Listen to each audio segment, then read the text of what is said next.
Master Production Bible, the Buhari Years Act on the Rise, 2015 to 2016. In 2015, a nation held its breath. Muhammadu Buhari, once a general, returned as a president. For millions, he was a symbol of hope, a man who promised to cleanse Nigeria of corruption and lead her into a new dawn. "I belong to everybody, and I belong to nobody," Buhari said deliberately. The crowd responded passionately with chants of "Sai Buhari! Sai Buhari!"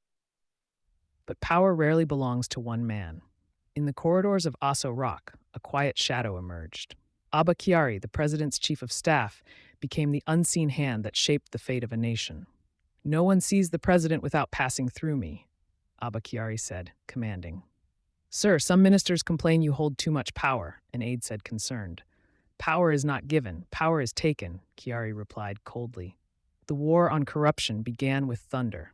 Mansions were raided. Dollars stacked in hidden rooms were seized. Buhari's men declared no one would be spared. Yet soon, the war seemed to choose its enemies carefully.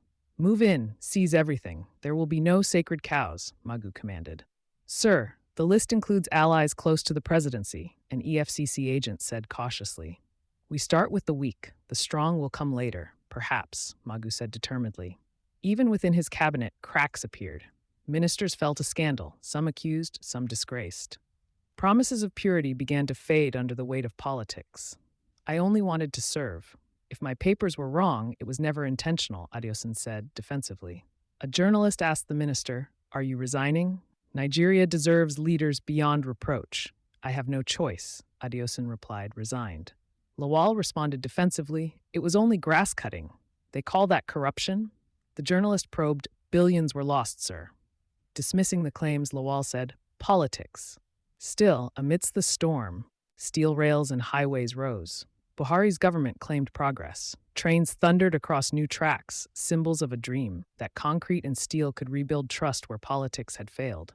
"Steel cannot lie. Politicians can," Amaechi said, confidently. A worker asked, curious, "Will these rails carry us to the future?"